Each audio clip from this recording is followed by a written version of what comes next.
Hola, ¿qué tal? ¿Cómo están? Muy buenas noches con todos. Agradecer su presencia el día de hoy. Agradecer también al profesor César por acompañarnos en esta clase. A los estudiantes que se encuentran llevando el módulo de diagnóstico psicológico clínico, recordar que iniciamos el siguiente sábado con el horario habitual de 8 a 10 de la noche. Recordar que son 8 clases que durará este módulo. A los estudiantes que han ingresado de forma gratuita al día de hoy, agradecerles también su participación y esperamos que la clase del día de hoy sea de mucho aprovechamiento para ustedes. En caso requieran la certificación de este taller a nombre de CIMA Académico, o también a nombre del Colegio de Psicólogos, hacérnoslo saber para que lo podamos tener en cuenta y poder tramitarlo a más tardar el día de mañana. Pueden escribirnos a WhatsApp por si tienen alguna duda. Profesor César, buenas noches, cuando usted guste. Muy bien, gracias a Sima por la oportunidad. Y bueno, eh, gracias a participante también que se ha tomado el tiempo aquí de poder un poco aprender el día de hoy. Tenemos un tema muy interesante, tenemos un tiempo de hecho apropiado para trabajar esta área. Me gustaría saber que, bueno, seguramente los que estamos aquí ya somos psicólogos, somos estudiantes de psicología. Si me comentan por ahí, por favor, para un poco poder conocer la población. Eso me ayuda mucho a saber de qué forma también voy a orientar el trabajo y este taller. Si por ahí pueden escribir si son estudiantes, si son psicólogos educativos, psicólogos clínicos, no son egresados, una forma de conocer el panorama de la clase de hoy. Muy bien, gracias por unos mensajitos, agradecerlo. Bueno, si son estudiante. Muy bien, me imagino que son estudiantes ya finalizando el ciclo, ya de psicóloga Cintia, Sandra, Carla. No, Lilia, Sandra también. Gracias. Entonces acá hay estudiantes y hay también algunos psicólogos. Genial, gracias por sus comentarios. Quisiera saber si han escuchado anteriormente sobre análisis funcional. ¿Alguien conoce sobre análisis funcional? ¿Alguien ha escuchado sobre análisis funcional? De lo que somos presentes aquí.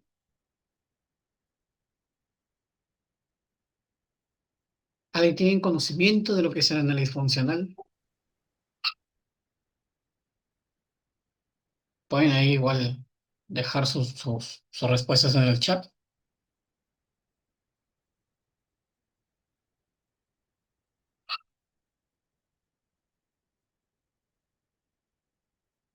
Buenas noches, profesor. Buenas noches, Yaina, coméntame.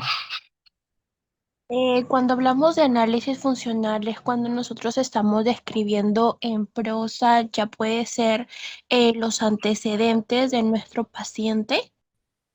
Ya, gracias. ¿Alguien más? Gracias, Yanina, por tu respuesta. ¿Alguien más que pueda conocer o ha escuchado sobre análisis funcional? Licenciado, buenas noches. Buenas noches, Eh, Ana. el análisis funcional más propiamente de la conducta es aquel método por el cual intentamos estudiar por qué las personas actúan de cierta manera, por qué se dan sus conductas, o es lo que yo recuerdo por lo menos. Muy bien, gracias, Ana. ¿Alguien más que, aparte de sus compañeras de Yaina y aparte de Ana, que quiera de repente comentar algo más respecto al tema sobre lo que es análisis funcional? Es fundamental conocer este panorama. Bueno, genial, gracias, igual. En la universidad, pues, esto nos enseñan, pero como parte de, ¿verdad? Como parte del informe, como parte del análisis, como parte del trabajo, pero lo tomamos de una manera muy rápida, muy... Y cuando el análisis funcional el análisis funcional de la conducta es mucho más amplio y es mucho más completo. Hoy vamos a hablar de esto. Este análisis funcional tiene su origen desde Skinner, ¿vale? Él dio origen a ello bajo la ciencia del comportamiento y dentro de la filosofía del conductismo radical. Pero el análisis funcional en el tiempo ha sido reemplazado. ¿Por qué fue reemplazado el análisis funcional? ¿No? Por el Por, DSM-5. por los manuales diagnósticos y sobre todo pues el DSM-5 o el DSM, ¿vale? Entonces, el análisis funcional de la conducta en el tiempo ha sido reemplazado por el uso de, de los manuales. Pero el psicólogo clínico en su gran mayoría, es decir, todos usan un DSM. Y es que el análisis funcional es mucho más completo y es más individualizado, personalizado, mientras el DSM-5 es mucho más completo, más general y más busca más categorizar a las personas. Entonces, es importante que es un reemplazo del análisis funcional. Ahora, ¿qué tipo de terapias usan análisis funcional? ¿Todas las terapias usarán análisis funcional? Y hay que saber de las terapias. Hay terapia de primera generación, terapia de segunda generación, terapia de tercera generación, como también terapias de la tercera ola. Entonces, ¿qué terapias usan el análisis funcional? ¿Alguien quiere comentar qué tipo de terapias usan la primera, bueno, qué tipo de terapias usan análisis funcional? Porque no todas las terapias usan análisis funcional.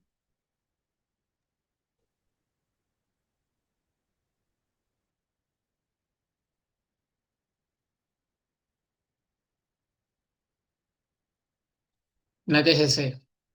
La terapia cognitiva conductual, si bien habla de análisis funcional, pero no lo toma, no le da tanta importancia. O sea, sí usa análisis funcional, pero lo usa de una manera muy corta dentro de lo que es el trabajo. Exacto, Ana. Las terapias de tercera generación son las únicas terapias que usan en su gran mayoría como base análisis funcional.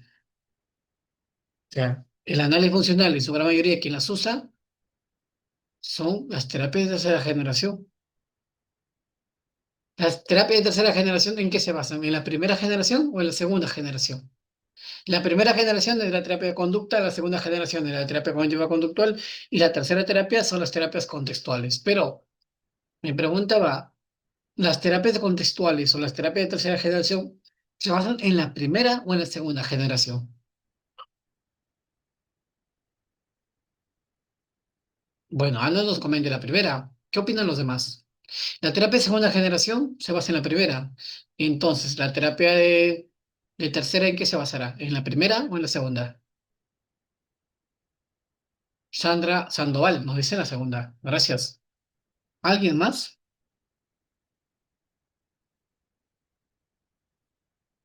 Claro, yo creo que esto es importantísimo saberlo porque vamos a formarnos como profesionales, como psicólogos, pero seguramente también nos vamos a formar como terapeutas. Y es importante saber bajo qué panorama yo voy a tener que evocarme. Entonces, las terapias de tercera generación, ¿en qué se basarán? ¿En la primera generación o se basarán en la segunda generación?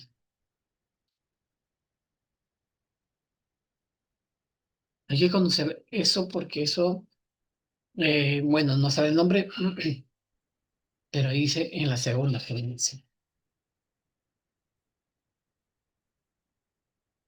Eso es fundamental porque todas las terapias de tercera generación usan análisis funcional. Hay que conocer sobre análisis funcional. Y exacto, todas las terapias de tercera generación o la tercera generación se basan en la primera, no en la segunda. Buscan nuevamente regresar al inicio de todo. Buscan nuevamente regresar a aquello que se había dejado de usar. ¿Y cuál es eso? El análisis funcional, que fue reemplazado por el DSM. Y el otro manual, sí, y de la OMS. No sé si lo entendemos claro eso. Pasemos a lo segundo. ¿Qué necesitamos intervenir? ¿Qué se necesita para intervenir en las personas? Hay que intervenir desde el pensamiento, desde la conducta, de las emociones, desde de los sentimientos, desde el cerebro, desde la sociedad, desde la biología, desde la economía. ¿Desde dónde? ¿Desde dónde debemos intervenir?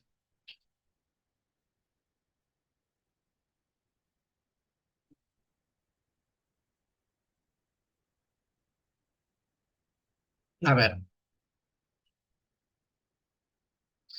Ana nos dice desde los pensamientos. Sheila nos dice desde la conducta.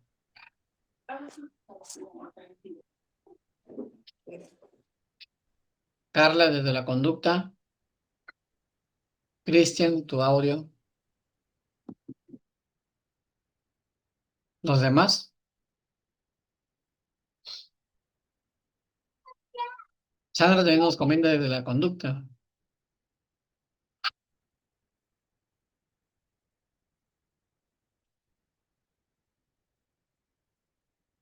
¿Los demás qué pueden opinar?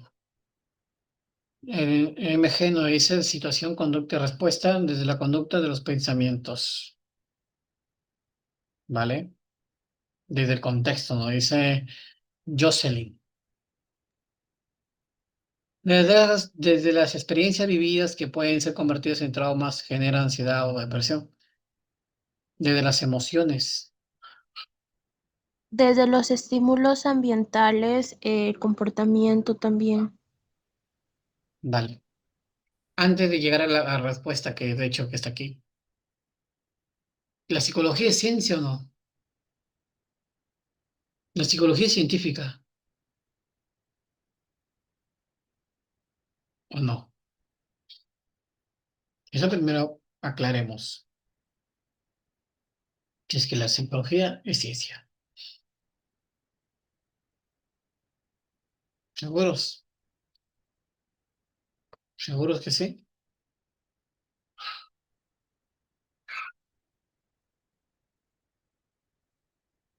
La psicología es ciencia. Y para que algo sea ciencia, ¿qué tiene que pasar? ¿Cuál es el proceso para que sea ciencia? Ya sea medicina o otras carreras.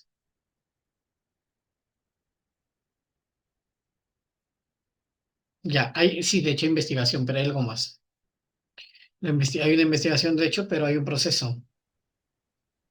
Ah, ahí está, Rocío. Tienen que pasar por el método científico. Vale, por el método científico, para que sea ciencia. ¿Y cuál es el primer elemento del método científico? La observación. Hasta ahí vamos, genial. Ahora, ¿qué es lo que se puede observar de la persona?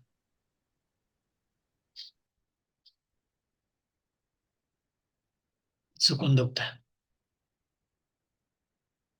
Entonces, la psicología estudia la conducta.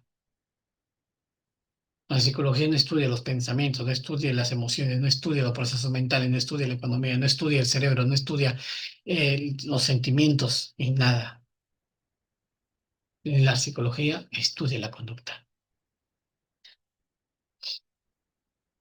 Cuando ustedes ponen la palabra psicología en internet, ¿qué tipo de imágenes les aparecen?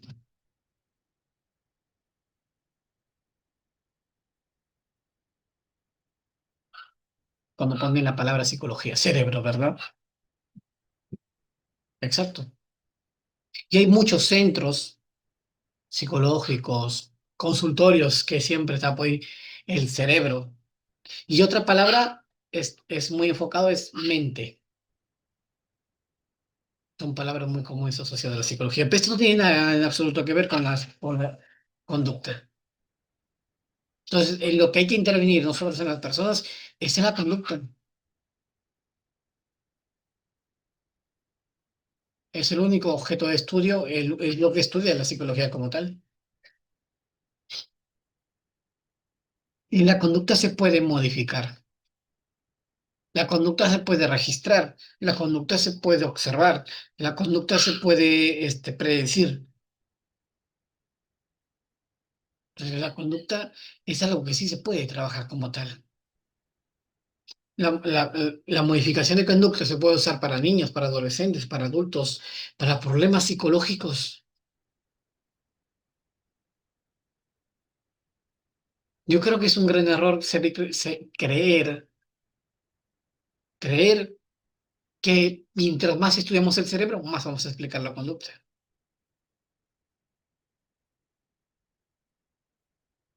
El cerebro no hace nada de eso. El cerebro tiene que ver con lo biológico, pero no con la conducta. El cerebro influye la conducta, más no es la causa de la conducta. Pero ese niño está feliz. Esa persona vive así, esa persona, y todo lo resumimos al cerebro. La psicología, pregunto, los primeros autores en la psicología, ¿qué eran? ¿Qué profesiones tenían? Los primeros autores, representantes en la psicología, ¿qué eran? ¿Qué tipo de carrera tenían?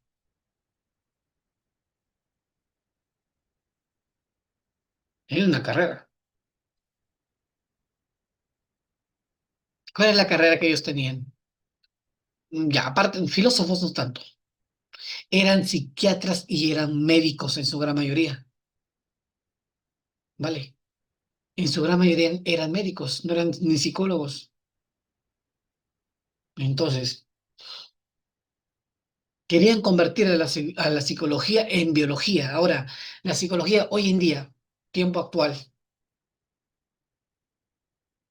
en qué lo quieren convertir a la psicología? Antes lo querían convertir en biología. Ahora, ¿en qué lo quieren convertir? Por lo que se ve, por lo que se hace, por lo que se observa. ¿En qué profesión lo quieren convertir ahora? Y ojo que lo lograron. No solo lo querían convertir, lo lograron. La terapia cognitiva conductual es una terapia con un modelo médico. ¿Sabían eso? Pero pregunta ahora, la psicología, ¿en qué lo quieren convertir?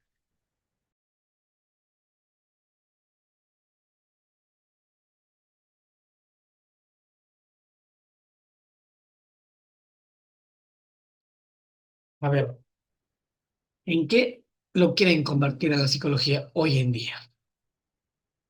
Pueden decirlo. Es importante saber dentro de ese contexto en qué lo quieren convertir.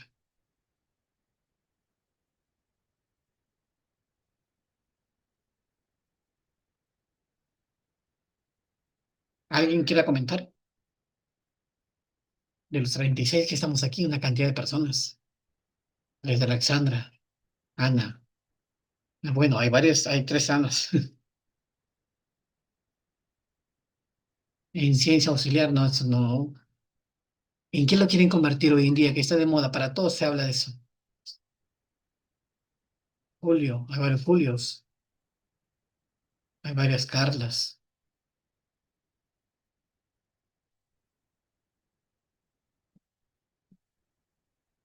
Nada, chicos.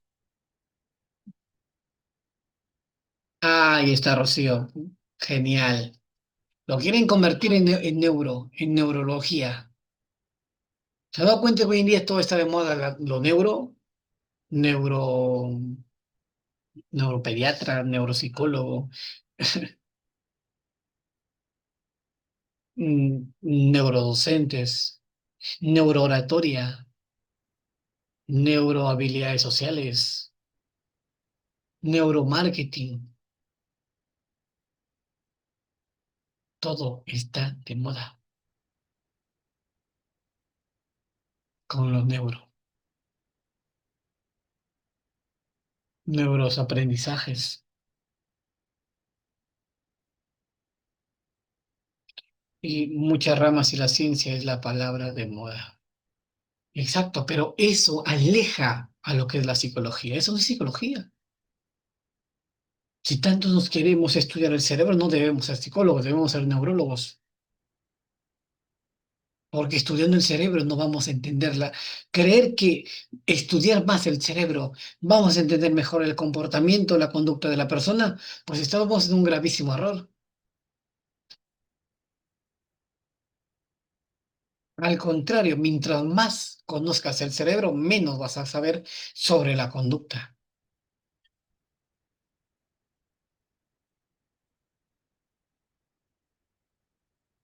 Es que saben cuál es Rocío, gracias, muy buen punto. Entonces, ¿dónde es social? ¿Dónde queda? ¿Dónde lo dejan?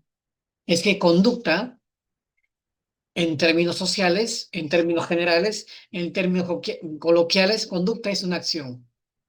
Pero en el conductismo radical, bajo el análisis funcional, la conducta es la relación entre el organismo de la persona y el ambiente. Esa relación entre el organismo con el ambiente, a eso se le llama conducta. Es muy diferente la definición basada en evidencia desde el punto de vista científico.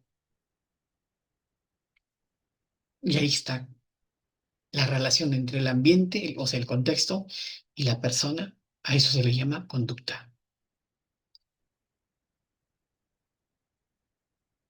Entonces es modificable. ¿Y qué necesitamos para modificar? Entonces, ¿qué necesitamos para modificar la conducta? Dentro de la evaluación, porque inicialmente hay que evaluar, ¿verdad? ¿Qué necesitamos para modificar esa? ¿Qué necesitamos? Necesitamos evaluar. ¿Pero qué vamos a evaluar? Vamos a evaluar ¿con qué vamos a evaluar la conducta? ¿Con un DCM? ¿Con un CE? ¿Con pruebas psicológicas? ¿Con pruebas proyectivas? No. ¿Con cuestionarios? Con observación, pero la observación estás observando, pero necesitas ir más allá de la observación. Lo que vamos a necesitar para evaluar la conducta es el análisis funcional. Y el análisis funcional no es algo como un instrumento que hay que usarlo ahorita al inicio de la terapia y se acabó. Es un método basado en evidencia que se tiene que usar en todo el proceso de terapia. Los manuales diagnósticos y las pruebas psicológicas, lo único que van a hacer es categorizar la conducta o el problema, pero no te está explicando. Y lo que nosotros necesitamos es explicar la conducta. Y para explicar una conducta debemos usar el análisis funcional, que dentro de eso el método ABC, como lo acaba de decir ahí Valdés, Pilar, antecedentes, conducta y consecuentes. La relación de contingencia en 2 términos o en 3 términos. ¿Alguien te prende la cámara por ahí, Javier? Gracias. Entonces, es fundamental esos puntos.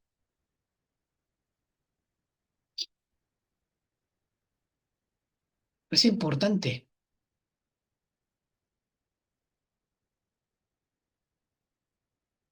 la forma en que debemos nosotros intervenir.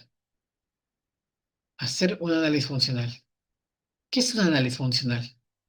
Y bueno, no vamos a hablar mucho de esto. Esta es la manera de ponerle. ¿Por qué sigues ahí? Juan Carlos, tu audio.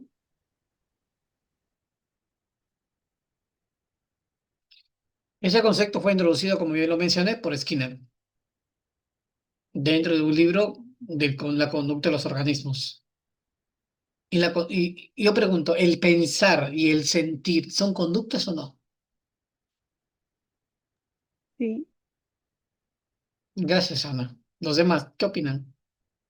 ¿El pensar y el actuar, perdón, el pensar y el sentir serán conductas?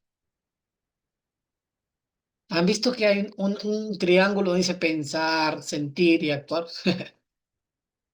¿Pensar y actuar serán conductas? Ajá, Pilar, la triada, ¿no? Pero bueno, el pensar y el sentir también son conductas. Y eso lo habló Skinner hace muchos años atrás. También son conductas, pero son conductas privadas o conductas internas o conductas encubiertas. Son conductas. Pero en los últimos años, desde la terapia cognitiva conductual, han separado los pensamientos por acá, el lenguaje por acá, han separado los sentimientos de manera independiente y se han creado teorías de las emociones, terapia de emociones, terapia de, ¿no? De cognitiva, de cosas cuando son conductas, es lo mismo. O sea, los pensamientos y los sentimientos son conductas, pero jamás son causas de de la conducta. Es un error fatal decir que, la forma de pensar le conlleva la forma de actuar y la forma de sentir le conlleva la forma de actuar. O sea, los pensamientos, los sentimientos no son causa de la conducta, pero sí influyen en la conducta,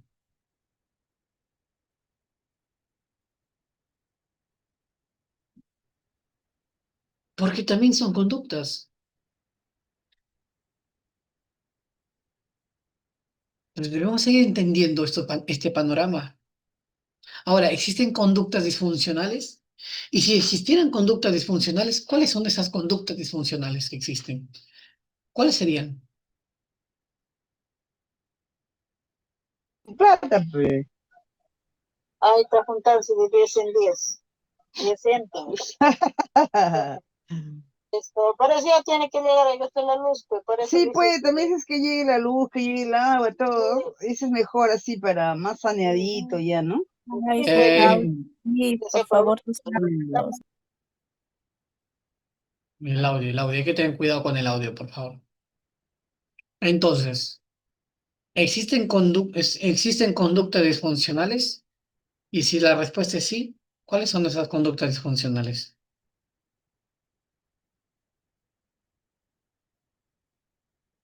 Pueden ustedes escribirlo, pueden ustedes activar su micrófono y decirlo también. Agresividad, profesor. Bueno, hay que considerarlo. Ahora estamos esperando las respuestas. ¿Qué más?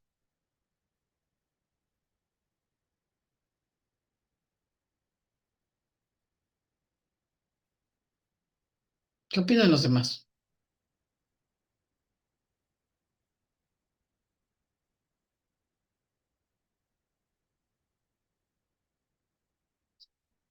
¿Hay conductas disfuncionales? ¿Y cuáles serán?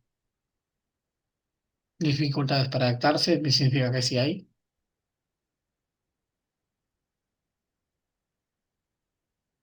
¿Qué más? Tratemos de opinar aquí.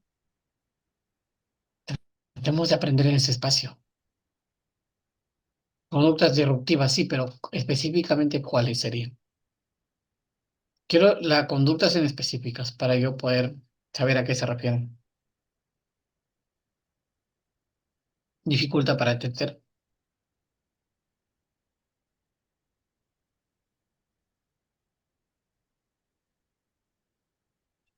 Abuso de sustancias. Vale.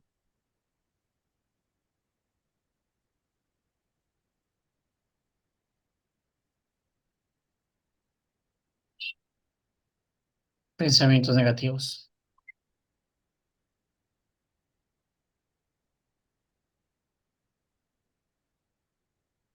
La regulación emocional.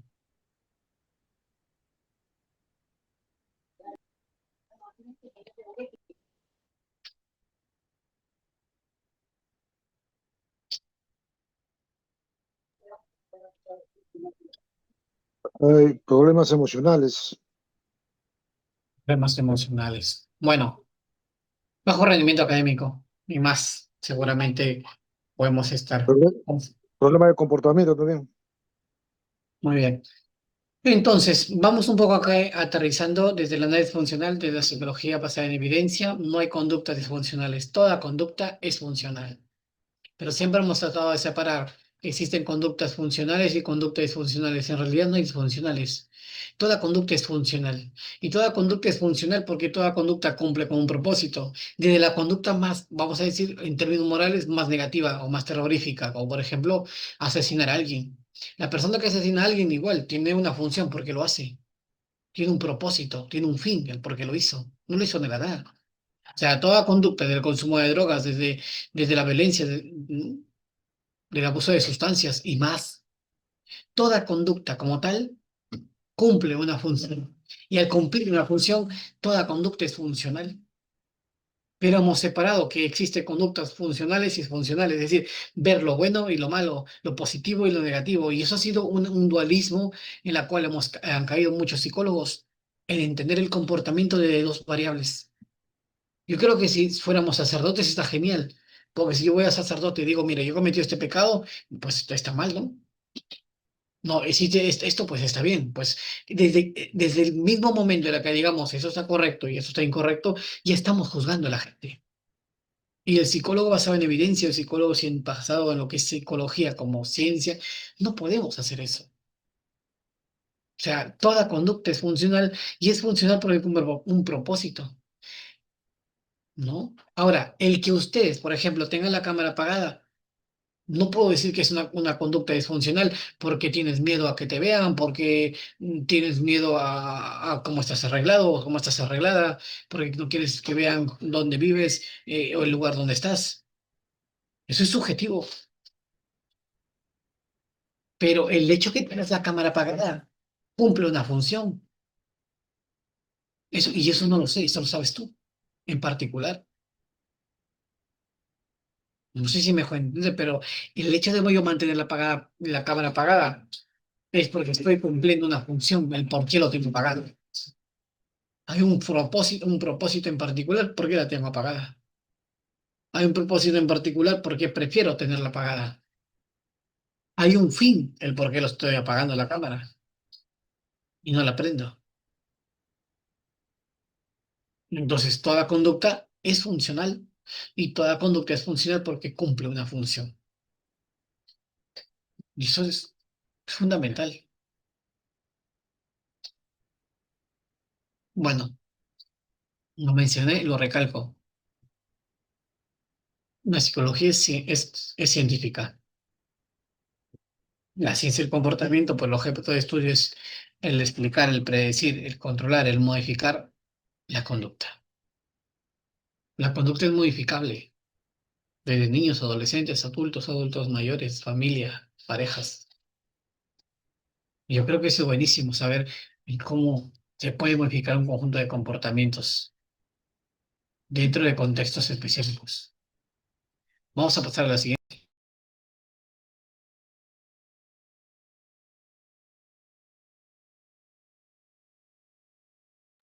Ahora, la conducta tiene dos funciones. La conducta solamente tiene dos funciones, no hay más.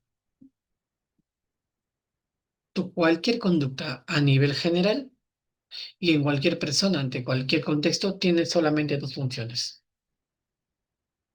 Una en obtener y otra en evitar.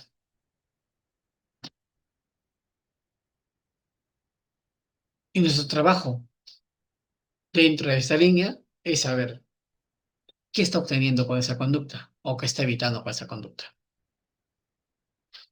Por ejemplo, el que yo use anteojos tiene una función. El usar anteojos tiene una función. ¿Qué quiero evitar? Quiero evitar no cuidar mi vista.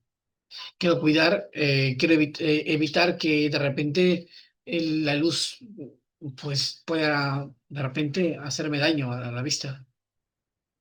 Tiene una función el que use un anteojos, ¿verdad? Y las puedo sacar.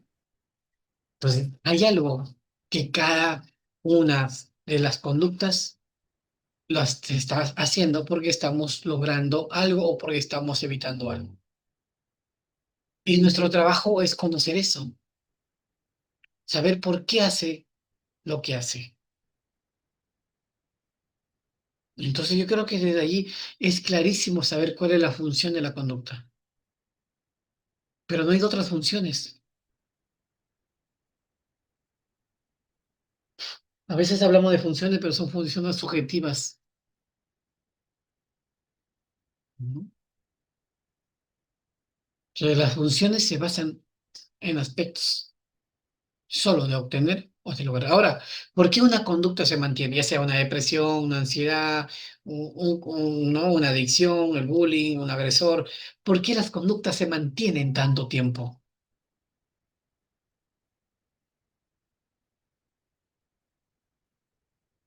¿Por qué creen que la conducta se mantiene?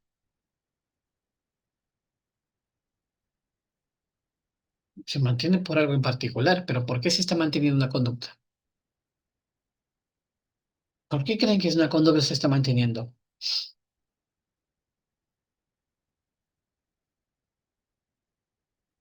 Nancy nos dice refuerzos, ¿qué más? Nos habla de un hábito.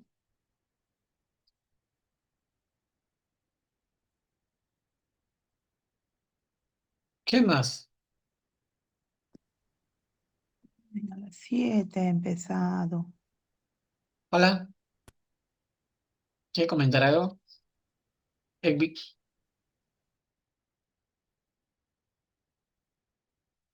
¿por qué una conducta se mantiene? ¿Nuestras creencias? Sencillamente, ¿ustedes saben cuál es la ley de Newton? Sí, ¿verdad? ¿Cuál es la ley de Newton? ¿Cómo se llama la ley de Newton?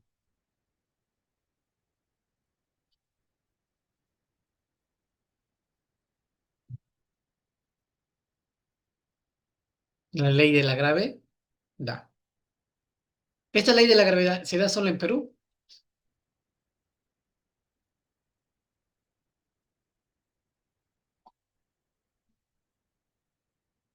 o solo en ciertos países, en particular la ley de la gravedad? En todo el mundo. En todo el mundo. La psicología también tiene leyes y una de ellas es el reforzamiento. Cualquier conducta se va a reforzar en cualquier parte del mundo. Por ejemplo, si tú te digo que vengas temprano, que vengas temprano y cada vez que vengas temprano te damos vamos a decir, dinero, la probabilidad que mantengas tu conducta por un buen tiempo se va a seguir. ¿Pero por qué se mantiene? Porque en verdad te gusta el dinero. Pero ¿qué pasa si aplico esta misma, vamos a decir, el mismo ejemplo a un país donde no les importa el dinero, que les importa de repente el amor, el cariño, ¿no? Otro conjunto de cosas. Son cosas muy distintas. Por más dinero que le demos a esa persona, no le estamos reforzando, porque no le interesa el dinero. O sea, el reforzamiento se da en cualquier persona, pero siempre y cuando entender las creencias, la religión, ¿no? Regalarle una Biblia a un creyente, estamos reforzando su conducta porque le encanta leer sobre la Biblia. Pero regalarle una Biblia a un ateo no lo vamos a reforzar en absoluto. Porque no, entonces, el reforzamiento se da en cualquier parte del mundo, pero siempre y cuando sepamos que, teniendo en cuenta, perdón, el contexto bajo las creencias, la cultura, la educación, ¿no? Las costumbres, el país, la familia. Esos contextos, esos ambientes, esas variables disposicionales, como se llama, la edad. Por ejemplo, regalarle un iPhone a una persona adulto mayor no le refuerza tanto, pero de repente, a pasar una tarde conversando con él, sea más reforzante. Y el iPhone de regalarle a un joven que le ama los celulares sea un gran reforzador. O sea, la ley del reforzamiento se sigue dando, solo entendiendo las características tanto del entorno como las características del organismo, que sería la persona. No, pero se sigue dando. No, eso es fundamental.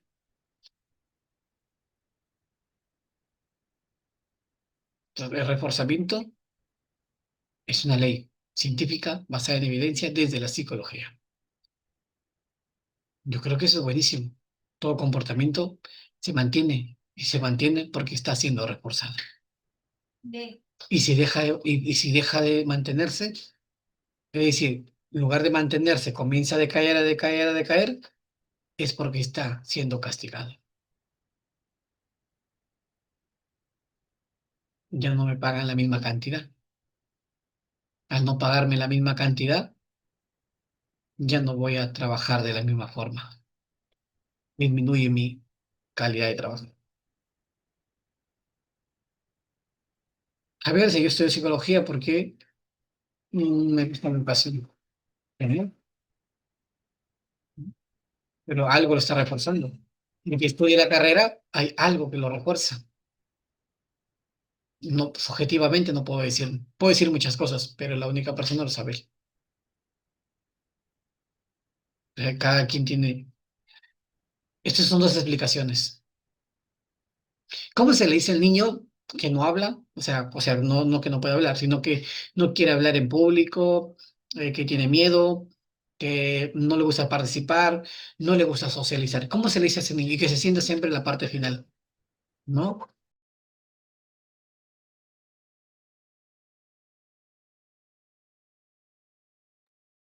Asocial, Andrea, ¿qué más? ¿Qué dicen los demás? ¿Cómo se le dice a ese niño? Tímido, Introvertido. introvertido y ahí, Yaina o Yanina. Taina, Taina. Yaina. Es la primera vez que escucho ese nombre. Introvertido, tímido, Callado. callado. ¿Qué más? Póngalo, no tengan miedo. Mutismo selectivo, posiblemente, ¿no? Bajo ciertos diagnósticos. Aislamiento social, tímido. Bueno. Perdónenme, pero nada de esto es. Yo les puedo preguntar a cada uno, ¿de dónde sacaste que es tímido? ¿Bajo qué evidencia dices que tiene aislamiento social, tiene mutismo selectivo, es introvertido? ¿En qué te basas para decir eso? ¿Solo porque haces? O sea, todas las personas que hacen esto son tímidos. ¿Se dan cuenta que lo único que estamos haciendo es etiquetando a la persona? O a este caso al niño. Y le estamos diciendo, ¿por qué tiene bajo? Pero vos solo te curas con pared. Eunice, tu audio.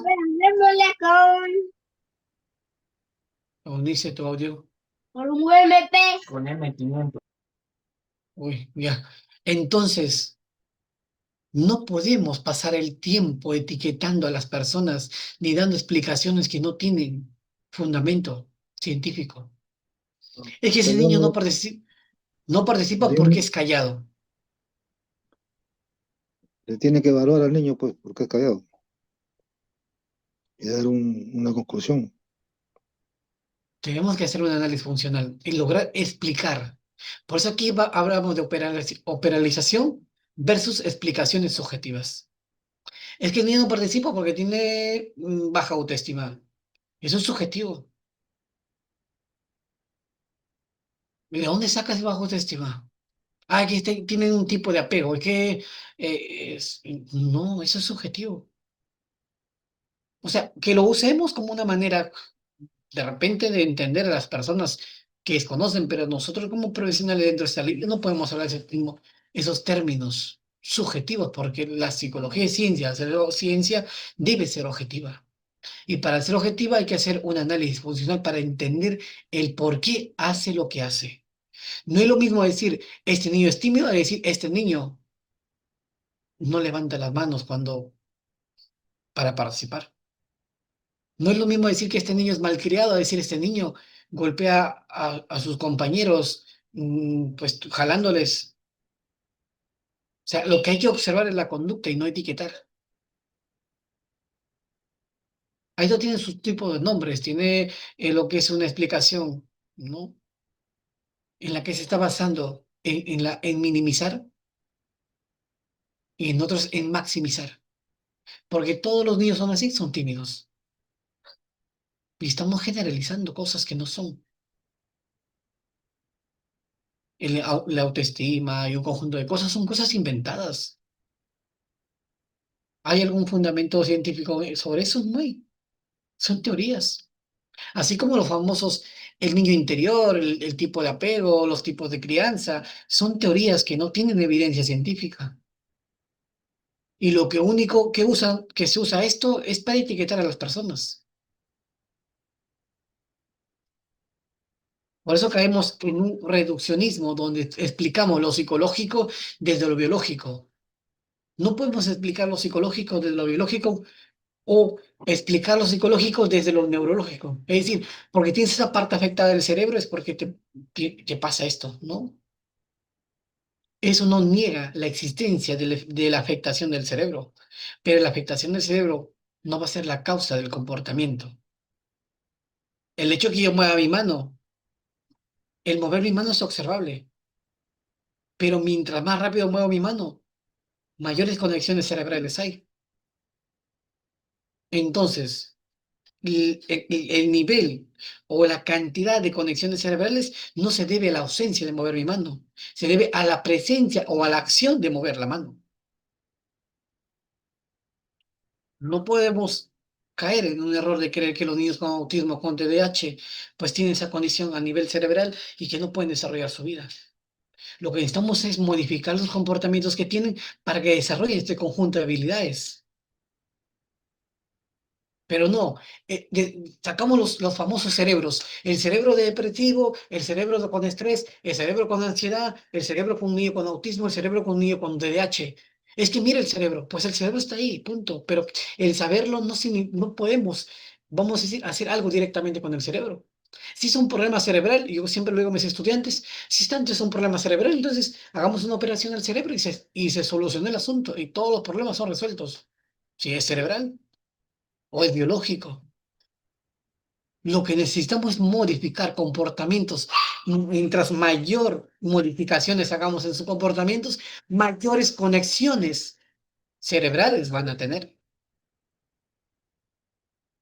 Pero hoy en día brindamos este tipo de explicaciones a las causas del comportamiento, explicando de un punto biológico y neurológico. O sea, no podemos, hay explicaciones, ¿cómo se llama? Ficticias, donde decimos, ¿no? Por ejemplo, soluciona los problemas porque es inteligente. Pinta bonito porque es creativo, ¿no? Ese tipo de situaciones no son dables. No son dables. Tiene esto porque está triste porque tiene depresión. Tiene depresión porque está triste. Eso es una explicación circular. No hay base científica. Entonces, todo lo que estamos tristes, tenemos depresión. Yo a veces me pongo triste y no tengo depresión. Ahora, ¿dónde está la depresión? En el cerebro. No está. No hay nada. Adentro no hay nada que solucionar. Lo que es, la depresión no está en nosotros. Nosotros estamos en un ambiente que debemos salir. Y eso se habló hace muchos años, pero por la terapia cognitiva que se hizo famosa por sus procesos mentales y sus procesos de aprendizaje y que no solo interfirió en la terapia, sino también en la educación, cambió muchas cosas. Entonces, estas son explicaciones que, verdad, no nos llega a ningún punto de partida. Así como las famosas terapias constelaciones familiares, que tus ancestros dicen esto y por eso tú te comportas de esta manera, que tu infancia te hizo esto y por eso sufres ese trauma. Eso no tiene absolutamente nada de evidencia.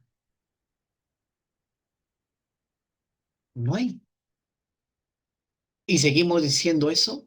Veo a veces charlas, conferencias donde dice, vengan a charla sobre, por ejemplo, a sanar las heridas con tu infancia, a sanar las heridas con tu papá, con tu mamá. ¿Qué heridas vamos a sanar? Por lógica, si yo me hago una herida grande, en el tiempo, en 5 años, ¿qué va a pasar con esta herida? Se va a cicatrizar por sí solo, por lógica. ¿No? Se va a cicatrizar, después de la curación, se va a cicatrizar por sí solo, de manera natural, biológica. Lo mismo sucede en lo psicológico. Cualquier problema que hemos pasado, con el tiempo se va a ir solucionando. No digo que se supera, sino se ya se soluciona, ya pasan los años. Pero ¿qué pasa con muchos profesionales que tratamos nuevamente a rascar esta herida? Comenzamos a hablar del abuso, comenzamos a hablar del problema y comenzamos a abrir la herida. ¿Por qué hay que hablar de esto? Una cosa es conocerlo como una parte de la historia de aprendizaje y otra cosa es hablarlo para lastimarlo más. Por eso que muchos que van a terapia terminan haciendo una catarsis, llorando, desesperándose. No tenemos que entrar a hacerlos más daño de lo que ya han podido pasar en sus vidas. Ellos vienen porque necesitan ayuda. Y no podemos hablarle de heridas que están sanando. Las bases, bueno, queda el tiempo, no sé si me regalan 10 minutitos más, no sé. Por ahí me dejan un emoji para ya conocer ahí la respuesta de ustedes. No, no quiero pasarme con el tiempo. Si por ahí pueden dejarme un emoji, una respuesta. Y me regalan 10 minutitos más para terminar, ¿no? Porque ya van a hacer tiempo. Gracias, Cintia, gracias por ahí. Genial, genial. Entonces vamos avanzando. 10 minutitos más para terminar esta parte. Bueno, el análisis funcional es mucho más complejo, de hecho. Es mucho más complejo, ¿no? Hay formaciones. Yo les recomiendo que puedan ustedes llevar algún tipo de formación, algún curso, un diplomado en análisis funcional. Es mucho más completo. No es un instrumento, no es algo cortísimo, es mucho más completo. Pero ¿qué psicólogo, docente, profesor, qué ganó estudiando análisis funcional? Ganas algo. Vas a lograr entender el por qué y el para qué esa persona hace lo que hace. Y eso es buenísimo. Ya sea en niños, adolescentes, puedes trabajarlo en niños, adolescentes, en parejas, en problemas psicológicos, en familia, en adultos mayores, y toda la población. La análisis funcional no discrimina. El análisis funcional no discrimina, no, pero yo soy psicólogo clínico nada más. No, es para todo. Hay ya algunos libros que se están lanzando de análisis funcional para la educación. Y yo creo que se lanza a la educación es buenísimo porque muchos problemas hay dentro de comportamiento en las aulas. Y saber por qué se mantiene esos comportamientos es buenísimo para poder intervenir. Y en las empresas también. O sea, está comenzando a tener ese fin. Funcionalidad, ya lo hablé, ¿verdad? Ya lo hablé. Todos tienen toda conducta tiene una función. Y la otra es morfología. Todo lo que estamos aquí sabemos abrir una puerta, ¿verdad? Todos sabemos abrir una puerta, pero todos abrimos de la puerta de una forma diferente. Eso cambia las cosas. Todos tenemos un comportamiento, una conducta de tirar algo, pero todos tiramos de una manera distinta. Todos tenemos una conducta de llorar, pero todos lloramos de una manera única. O sea, la conducta o la morfología, perdón, se refiere a la forma en la que se hace esta conducta. Para ello tenemos varios aspectos en conocer la descripción de la acción, las características cuantitativas, la parte sensorial y el contexto. Es importante conocer aspectos fundamentales de la morfología, ¿no? En cómo se va dando, dónde, con qué cantidad, con qué frecuencia, con qué intensidad, si es observable. Porque hay conductas que no son observables, como por ejemplo el pensamiento. No es observable, pero es la que está reforzando el comportamiento.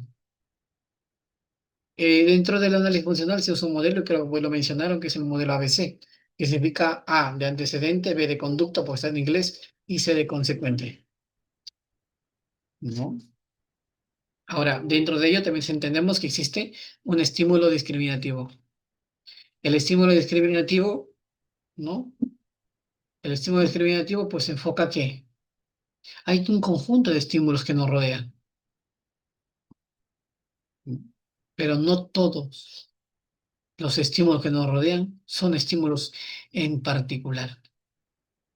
Por ejemplo, si yo veo a un adulto enojado, ¿qué voy a decir? Ah, está enojado porque le ha ido mal. Ah, está enojado porque está triste. Puedo sacar muchas cosas. Mientras no conozcamos el estímulo discriminativo de esa persona porque está enojado, nada de lo que hagamos va a funcionar, ¿no? O sea, nada de eso va a funcionar.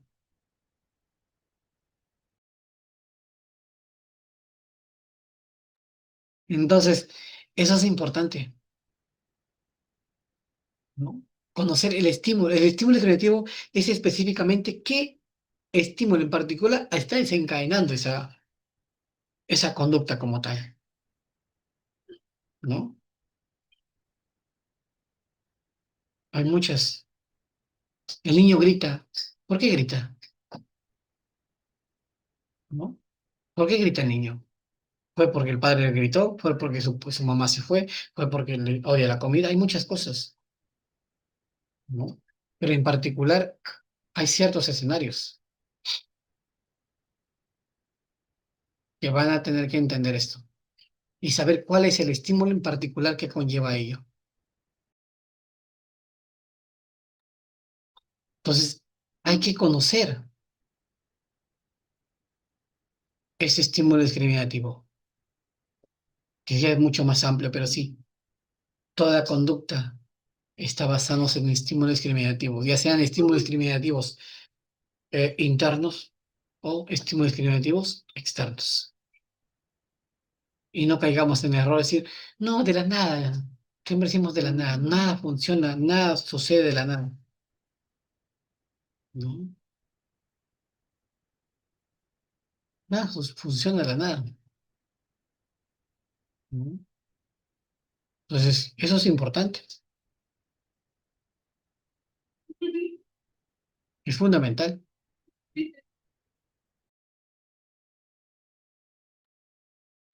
Ahora, vamos a pasar al modelo ABC. ¿No? El modelo ABC. Eso ya lo hemos visto. Eso también es fundamental.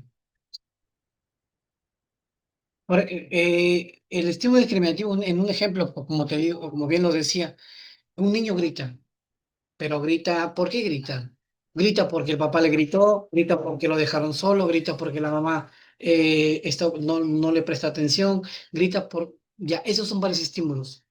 Pero la única forma de saber por qué grita es saber cuál en particular es ese estímulo. Pero me he dado cuenta que sigue gritando a pesar que mamá ya llegó. Sigue gritando a pesar que no le dieron de comer. Entonces, hay algo en particular que desencadenó el grito. Por eso que a veces decimos, pero ya le he dicho y aún sigue gritando. Ya lo dije y aún sigue haciendo. Es que la conducta va a seguir manteniéndose por tanto tiempo a pesar de que hagamos lo que hagamos, porque eso no es el estímulo discriminativo, ¿no? Porque quiere algo o se cariño con... Pero sé que saberlo, específicamente que sea eso, porque eso fue nuestro pensamiento, ¿no? Pero no sabemos si realmente será eso. Entonces, hablamos del estímulo, luego hablamos de la conducta verbal. Y dentro de la conducta verbal es la verbalización, ¿no? Lo que estamos verbalizando. Los eventos privados que yo estaba comentando, ¿no? Donde está la parte cognitiva, ¿no? Donde están los pensamientos, las sensaciones físicas, las emociones, los recuerdos, son eventos privados. O son conductas privadas o conductas encubiertas. Que también hay que saber, porque también influye, ¿no? También influye en el comportamiento de la conducta. Entonces, eso es fundamental. Bueno, acá nos quedamos. Gracias de verdad por el tiempo. Mi nombre es César Rojas Ruiz, psicoterapeuta, conductor contextual. Y bueno, tengo un instituto que se llama Instituto Contextual Operante. Igual pueden seguirlo por las redes digitales. Igual, en lo que ustedes crean por dente, estamos ahí listos para apoyarles en lo que sea necesario. Desde ya agradezco a cada participante por sus respuestas, por sus participación y por la consideración del tiempo agregado. Entonces, agradecido. Si tienen algo que comentar, pues tienen un minutito más y adelante. Licenciado, un momentito, no sé si me podría dar un ejemplo de lo de conducta verbal. En ahí me perdí. Vale, la conducta verbal es la forma en la que estamos verbalizando, es el lenguaje, ¿no? Por ejemplo, la conducta verbal está ligado a reglas verbales. La sociedad dice, tienes que casarte con un hombre mayor. Donde tú vives dicen, debemos casarnos con un hombre mayor. Tu papá te dice, debes casarte con un hombre mayor. Tu amiga dice, bueno, ¿sabes qué? Me he casado con un hombre mayor y creo que son buenos hombres. Las redes sociales te dicen que los hombres mayores son buenas personas. Entonces, este conjunto de reglas verbales terminan influyendo en ti, a que posiblemente te cases con un hombre mayor.